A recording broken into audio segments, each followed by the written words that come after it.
guys, welcome back. Let's continue. Alright, it's time for the library. But the library is dark. Yeah, okay. So, get the lighter ready. Use.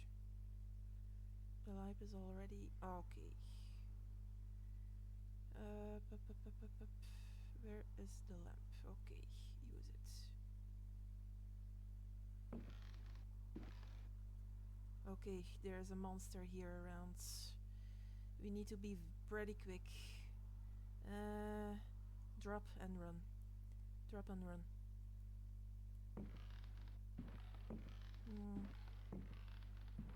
It's here somewhere.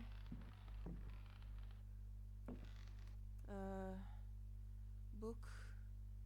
Drop. And ta-da! A secret room. Take, and the talisman is extremely important. Open search. Search it here. So we have the dagger and other daggers and the parchments. 2 parchments and a book. And another book. Oh, so many. Okay.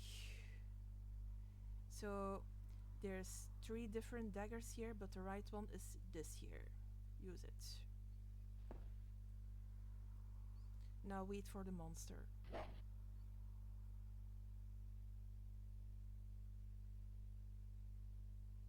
Okay, I'm waiting.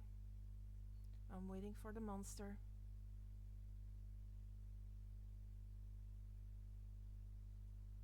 Come on.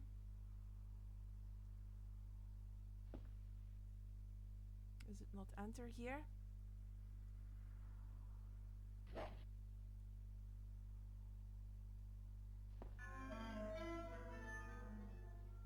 doesn't enter here. There must be a monster somewhere.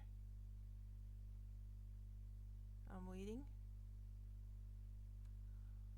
Let's see from here, just to be sure.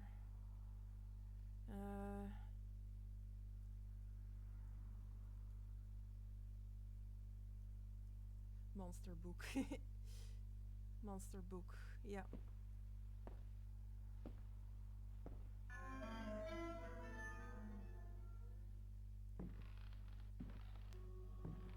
And where is it? I think I see it. 1 hit and bye-bye. Alrighty. So, it's done. So easy is that. Okay, now let's search for 4 books more.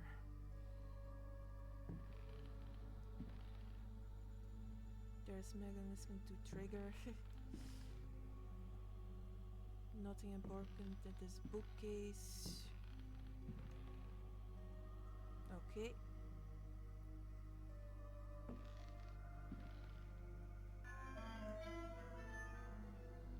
That's 2. We need 2 more. I know there's 4 books to find. Oh, you cannot. Oh. Yeah, we need to be quick because the lamp.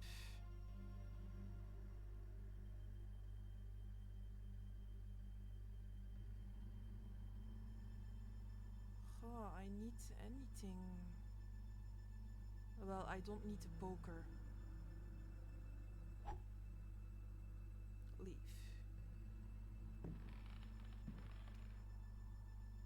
Okay. And 1 book more.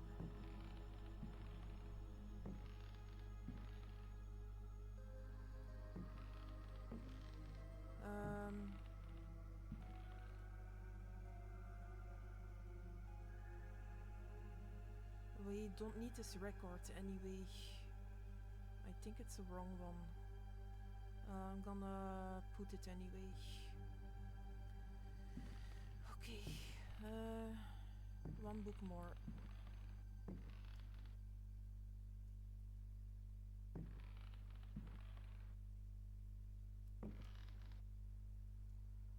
Nothing important. Maybe here. Okay, nope, nothing.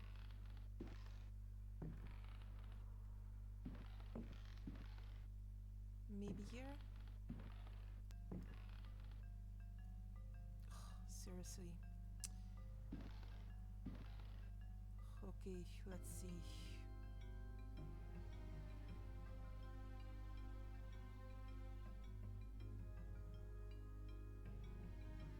Ah, I don't need this, right.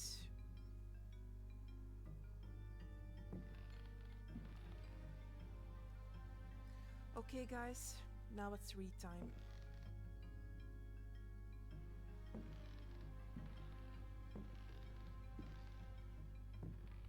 Okay.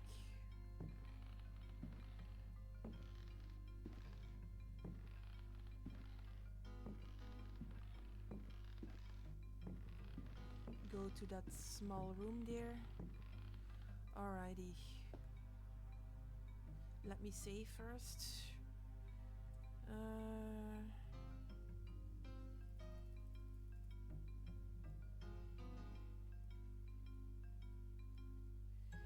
Okay, now it's read time.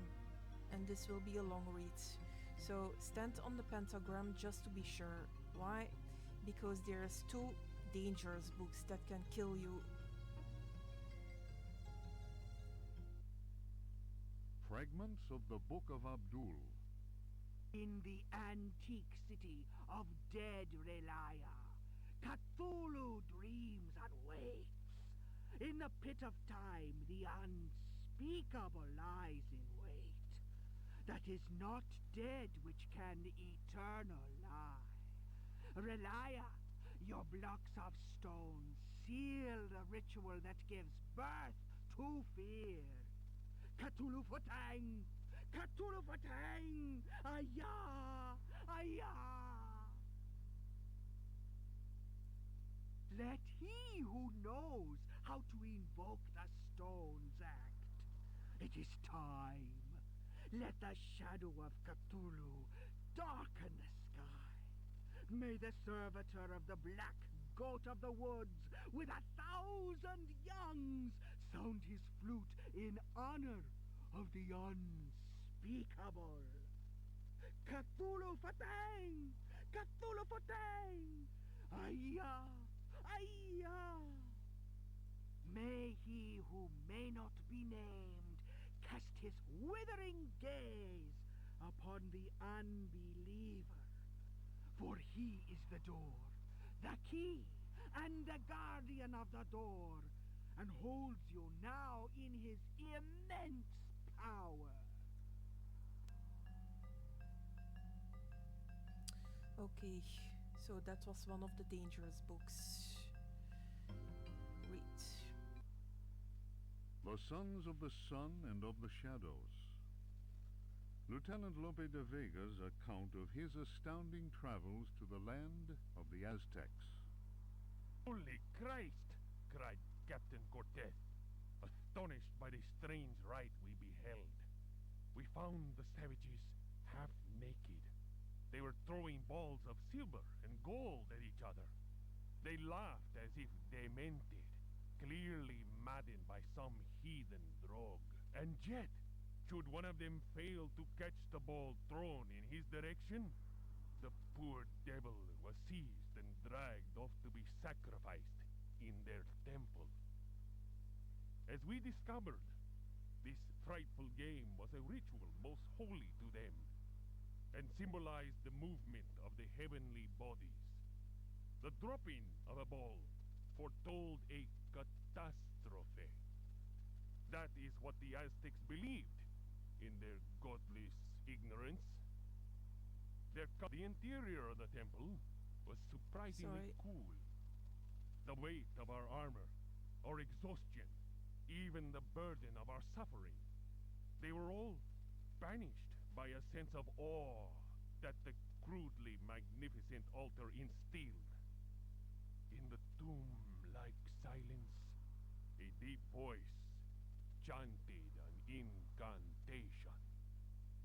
The majestic statue of the water goddess, Chalchi Huitlique, seemed to throb with vitality. This massive stone, draped in a golden cloak and studded with precious stones, was coming to life before our very eyes. Horror of horrors! The granite eyes of the statue, empty of life only moments before, were now injected with blood. We staggered back in amazement. Dom Jose was taken by a fit of convulsions. He tried to raise up his crucifix, as if to ward off an attack by demons. The heathen priest laughed cruelly. The statue's mouth cracked open in a deathly grin, bearing teeth sharpened to dagger points. Captain Cortez cried, "Attack!" But it was no use. We were glued to the spot. First, we were unable to move. Our armor seemed to be bolted to the temple floor. Our legs weakened, and we collapsed in a thunder of steel. Only Cortez had the presence of mind to unsheath his dagger. He hurled it at the cackling priest. 4 inches of the finest Toledo steel buried itself in the heathen's face. His blood spurted, splashing the now lifeless idol. We picked ourselves up with difficulty. Never will I forget that terrible moment. My companions, naturally enough, told tales of devilish enchantments cast upon our armor. Whatever the truth of that, I could not deny that the supreme god of the fourth universe had treated us as mere playthings. I am convinced that a terrible energy is yet contained within that heathen statue. A power strong enough to change a proud conquistador into a helpless puppet. Drawing of Chalchi Huitlique by Dom Jose de la Sierra, done before the destruction of the Aztec temple of Tenochtitlan. Not that statue. That's what I killed with the armor, with.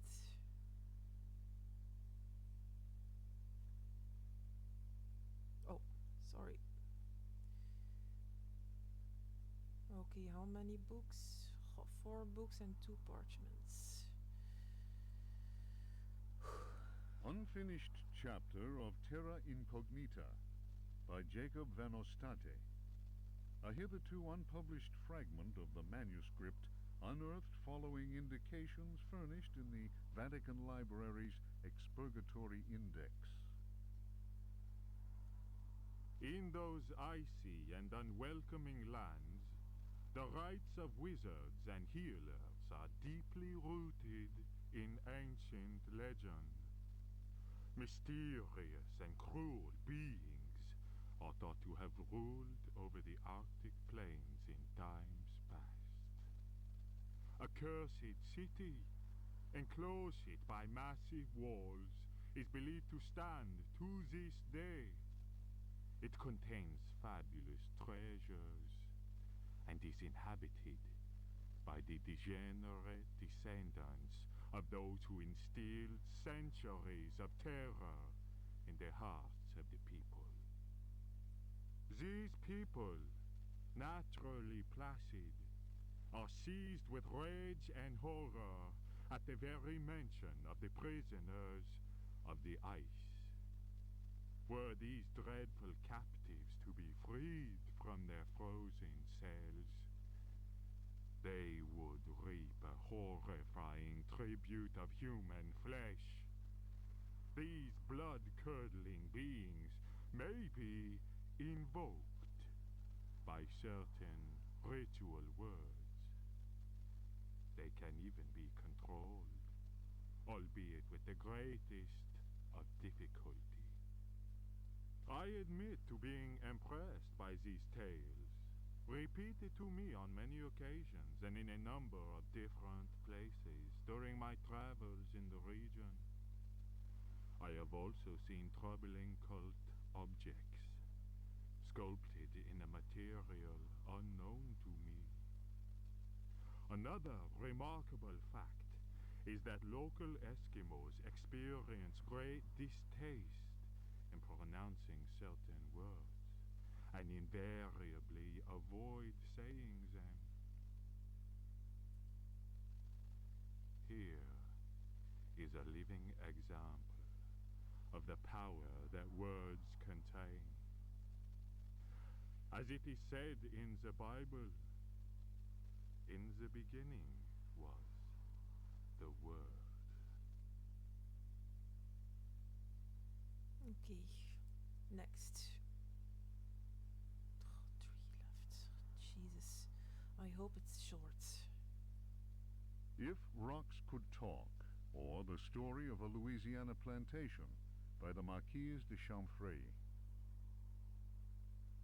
After the criminal selling off of Florida by the foul usurper, my father elected to remain in this inhospitable land, where we were free at least to express our royalist feelings, and hope our country would come to its senses. In 1818, a certain Pickford That's before bought up the Boleskine. Douze land, after the poor fellow had ruined himself in unfortunate speculation. Pickford soon turned out to be the most loathsome human we had ever encountered. He was an adventurer of the worst kind, nouveau riche, and bloated with a grotesque sense of self-importance. First came the incessant army of men with shovels, digging into the mountain of earth that was to fill in the surrounding swamp. The undertaking was quite stupendous. We learned from a slave that the final objective was to connect the existing caves with another one of gigantic proportions. Racked by a mania of persecution, Elia Pickford constantly fired his workers and hired new ones. He did all he could to keep anyone from learning about his plans. My father was amused and said, "The poor fool will end up getting lost in his own cave." The walls went up, and tongues started wagging. Our detestable neighbor had been a sailor, a ruffian grown rich on questionable trade. Distasteful stories were told of him. Oh, that's a map. Let me see.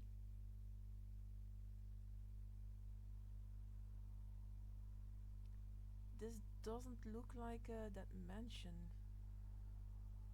But okay.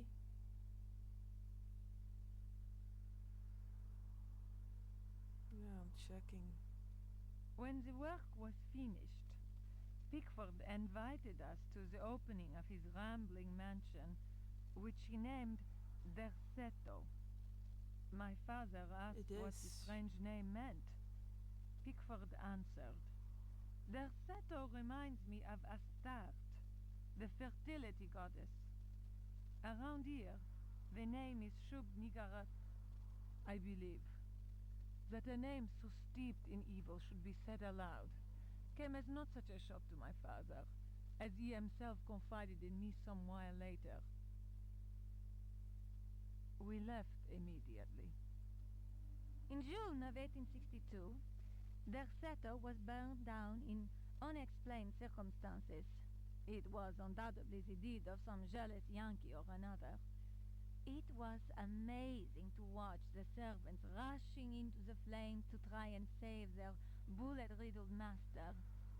After that terrible night, Derceto fell into ruin. Its blackened walls were soon overgrown, as human-built works always are, by ever-present nature. In 1875, the property was eventually bought by a gentleman whose name was Howard Artwood. I was sorry that my father, who delighted in fine conversation, was no longer alive to enjoy the company of this new neighbor. Learned and well-versed in history, he had made a particular study of piracy. It was Artwood who told me that Pickford had commanded a ship that flew the flag of piracy. That explained the scoundrel's great wealth. Artwood was fascinated by Pickford and undertook a great deal of research in an attempt to find some treasures that he was convinced the pirate had hidden. He went through the ruins inch by inch. He then had the burnt out house rebuilt exactly as it had been and refurbished the library that had miraculously escaped the flames on the night of the Great Fire. Artwood set about studying every volume in that library and often talked to me of his research.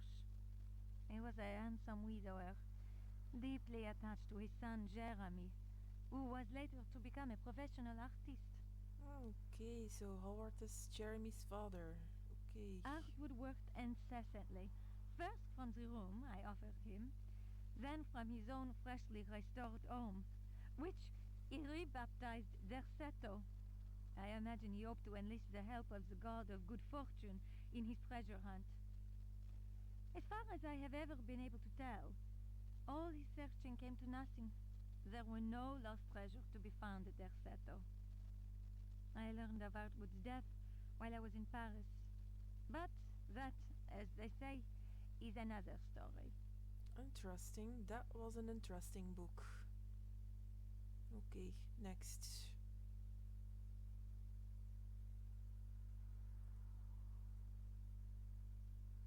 Ludwig Prien. Nomine invocatoris si non sanctificatus est cave. De vernis mysteriis non absolvo folem legendum fatum et eum versus. Tibi What is magnum that? innominandum signa stellarum nigrarum et This sounds more like a cursed one. But good that I stand it on that pentagram. Yeah, that was probably a cursed one. Now the last one. Juan Luis Jorge, de Biblioteca. Reflections on the power of the verb in certain texts. Archaeos Publications, 1919, Stafford. Translation does not alter the occult power contained within such forbidden texts. The malevolent energy is in no way diminished. The spell must be cast aloud and clearly, in certain languages or little-known dialects. Maglafar Fatang. The reader will understand that, in the light of these revelations, I would be foolhardy to continue quoting from the text I have before me. If spoken aloud in its entirety, it would surely awaken powerful and malignant forces. I will go further and say that simple reading of some of the more technical passages describing specific practices is in itself a perilous exercise. The ill-prepared reader can easily fall prey to attacks of demented hysteria, not unlike those described in cases of individuals said to be possessed by evil spirits. I recommend the study made by Zemf, Urbain, Grandier, and Loudon, and the reports made by the Reverend Richard Price concerning a number of astonishing, to say the least, exorcisms carried out in a parish near Providence. Given what I have written, we must be grateful to the librarians of the British Museum, who have never allowed consultation of the work of Al-Azib's startling work, the infamous Necronomicon. Copies of that work do exist, in spite of the zeal of book-burning inquisitors. For proof, we need look no further than the British Museum, of course, and the sealed archives of the Miskatonic University in Arkham. Other examples of books whose evil can be unleashed by any thoughtless reader are von Jutz's von Unersprechlichen Kulten and the abominable De Vermis Mysteries by Ludwig Prien, whose sordid death should be a lesson to all those tempted by a study of the occult. Okay, that's it. That was all the books. And now the parchments. The Sacrificial Dagger, Otto Stern, Lumina Books. Oh, that's about the dagger. The importance placed on ritual sacrifice is constant in religious cult practice. Propitiating the gods is a theme common to many religions. The Old Testament affords many examples. Primitive polytheistic belief systems integrate sacrifice in their rituals as part of the recurrent process of reaffirmation and, naturally enough, group cohesion. The members of their social and religious community come together in an act of purification and atonement.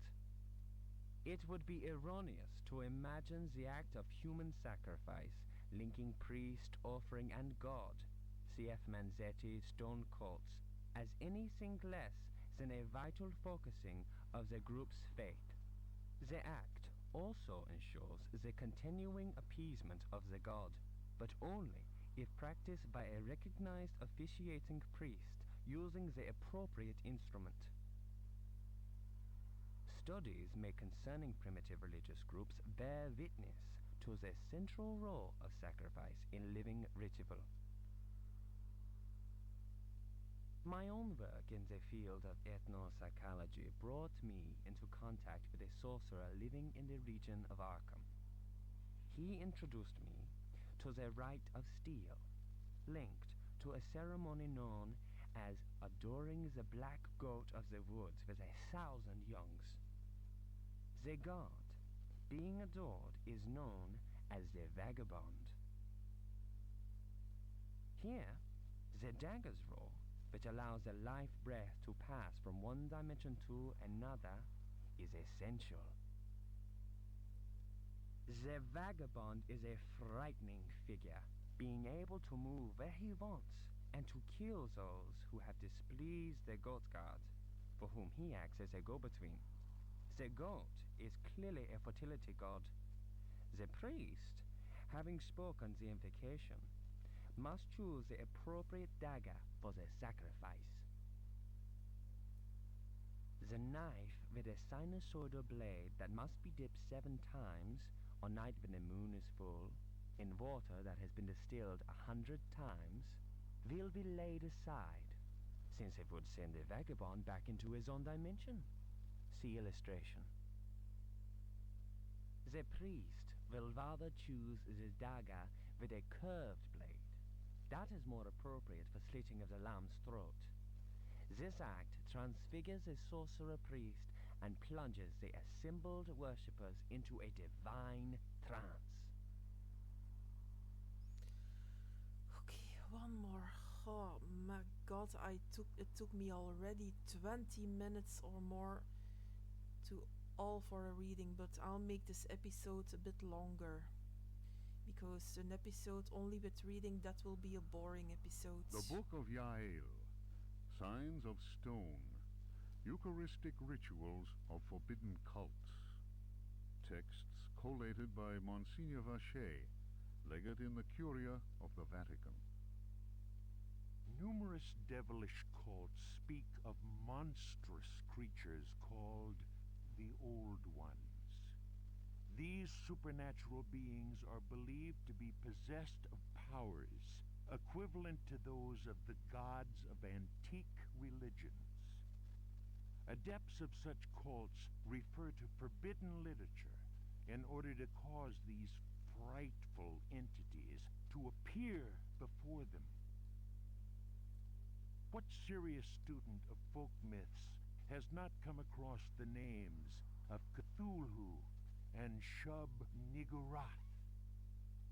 It must be said that these creatures wield tremendous power and are difficult to control once they have been unleashed into the world. Those who serve He Who Goes in Shadows protect themselves with signs of stone carved into the walls of houses or engraved on various objects. For those misguided servants of evil, the best protection appears to be that afforded by the sign of the most ancient gods, The talisman. Engraved in Manar stone, a heavy material said to be disagreeable to the touch. The sinful practices of those who fall into such errors can only lead to the darkest of despair, and are a mortal danger to the soul. Such monsters as those invoked by these foolhardy individuals are engendered when reason drops its guard. Man is easily tempted into perversion. It is why we must forever remain alert and renounce Satan with each breath we take. His ways are infinite in number. Jesus. More than 20 minutes of reading. Oh my god. Okay. Throw. And leave. Let's get a lamp and get out of this room.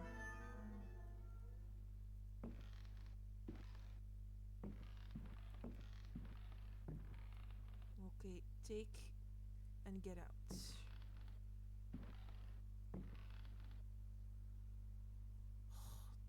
Damn it, man. I will need a lamp more later.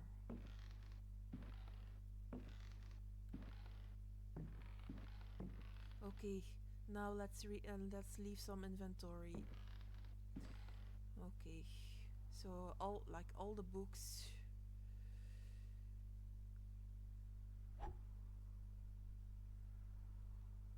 Okay, this.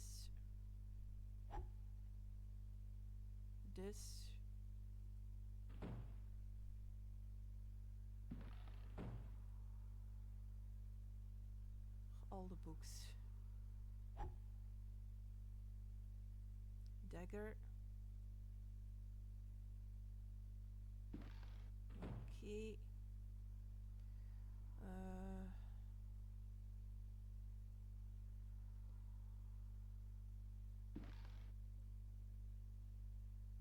Well, we don't need the daggers anyway.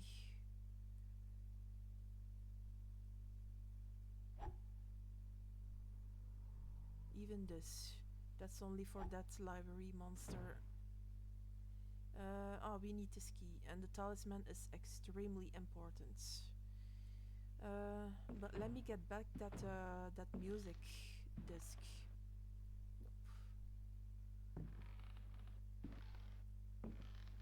Nope. Maybe we need this, but I'm not sure it's this one. Okay, leave, and leave.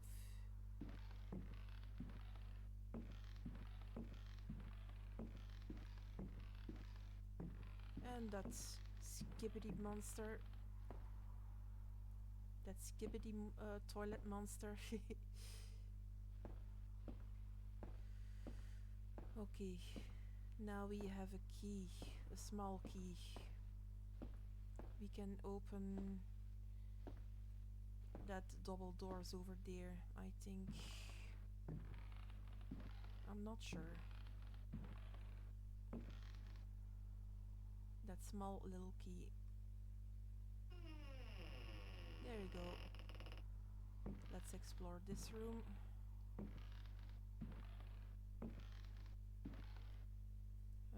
Open search. This is the right one. And a book. Another book. This episode is more a read episode. An e-book. Okay. Well, let's read this book anyway. The Tale of Captain J.W. Norton of the Army of the Union. 1862. The South was in collapse. Louisiana was open to us. I had each day to requisition victuals for our troops, and was aided in this endeavor by a score of brave men.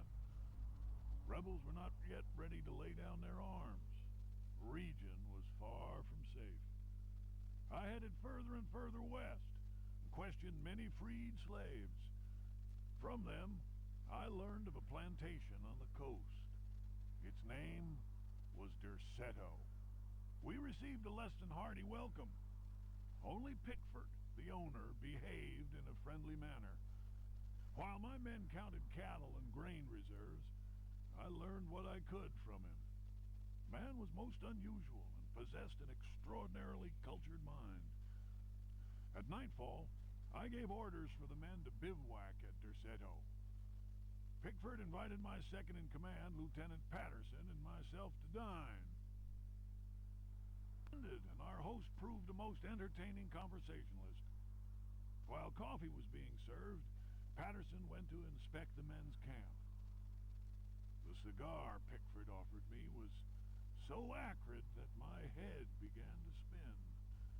I remembered campfire tales of fellow officers trapped by devilish Confederate tricks. My mind floated in a foul and dense fog, from which emerged the enlarged and deformed face of Pickford. He grinned at me. Patterson's return chased off the nightmare. I heard shouts and firing from outside and found the strength to take out my revolver. I fired 3 shots. Pickford fell to the floor. Patterson then helped me out of the burning house. The air was filled with smoke. We resembled a company in disorderly retreat. I saw slaves leaping into the flames of that inferno. They were trying to save Pickford's life. Okay, that's it for this book.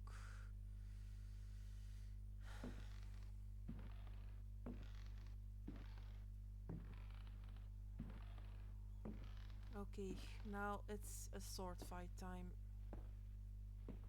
I'm gonna leave the book here.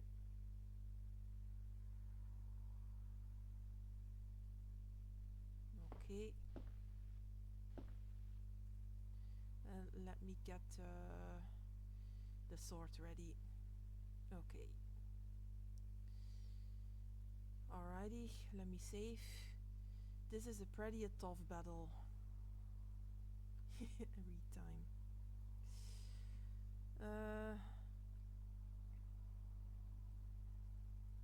Pirates. Let me practice a bit. Okay, let's go. I have saved.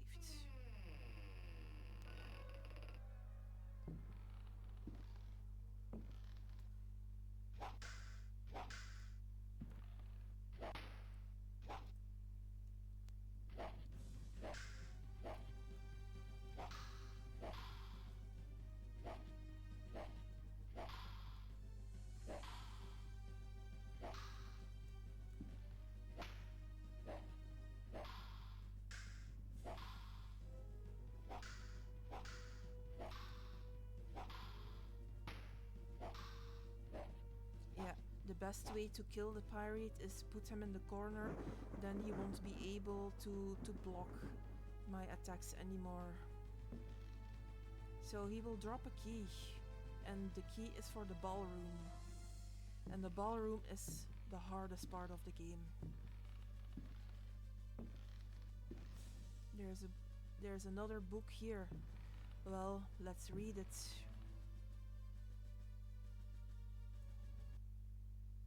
Daemonia Particularis, Signs and Rituals, by Heinrich Cassel, Ring Publications.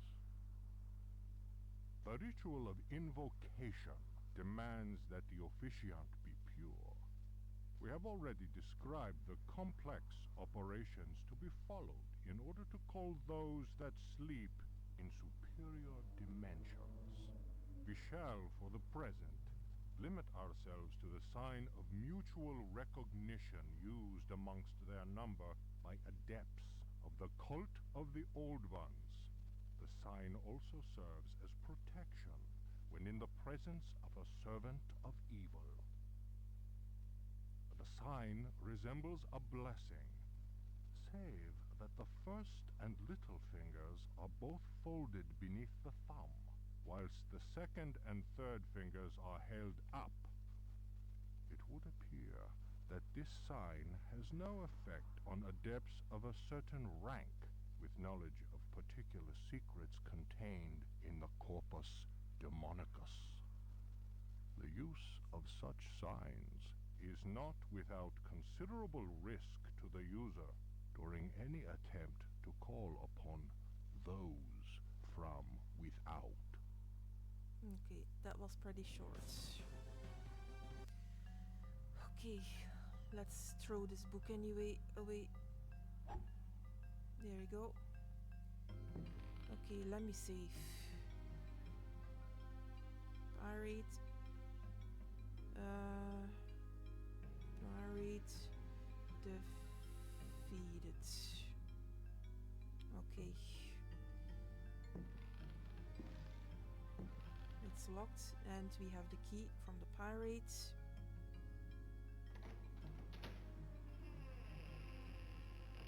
And guys, this is the ballroom. Don't touch these couples here. They are ghosts. Okay, as I can remember correctly, I have to stand here in front of this giant key here. There's a key there, the giant key. Well, yeah.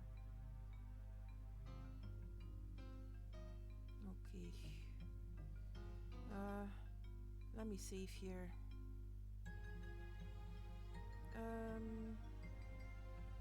Pirate defeated. And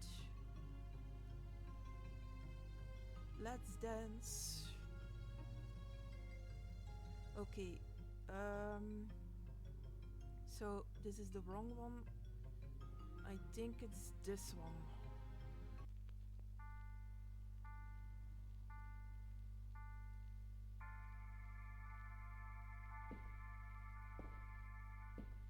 Okay, take. Now let's get out.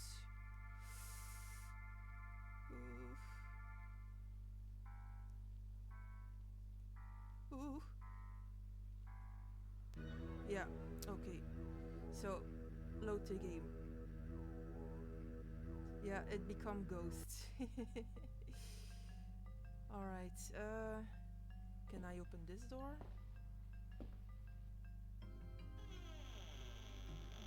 Oh well, there's full with spiders there.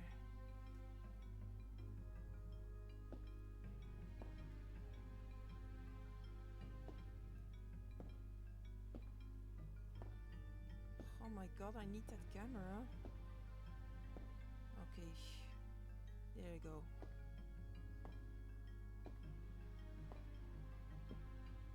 Normally, once I leave the room,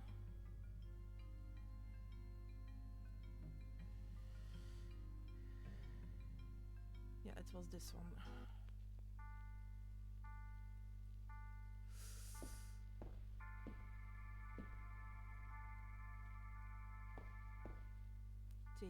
Take the key. Take the key. Take the key. Leave. Once I leave the room. Come on, leave the room, leave the room.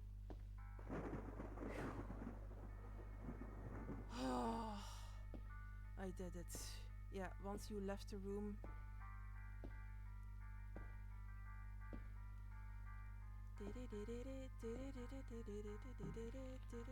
I know this song.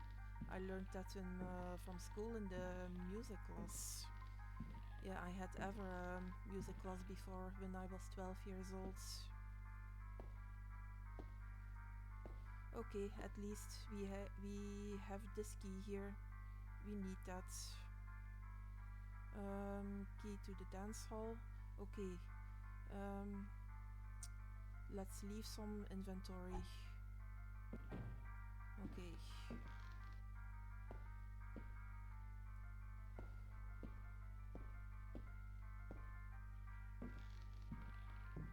Okay, let's leave here some inventory.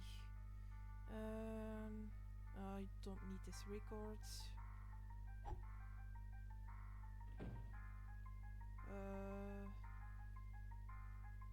Throw.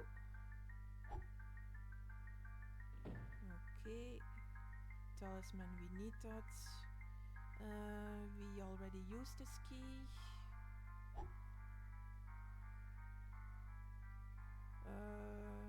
Talisman, key. Well, I think that's all. Okay. Remember that saber that we found on the second floor?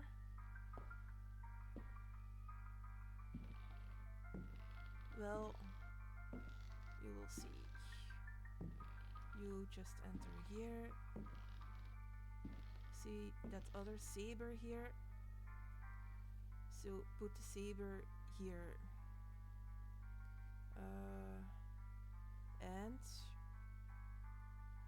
oh, it's not use, it's drop and put. And ta-da! Okay, so we're going to the caves. And to the caves, we're gonna do this for the next episode. Let me save here before I stop the episode.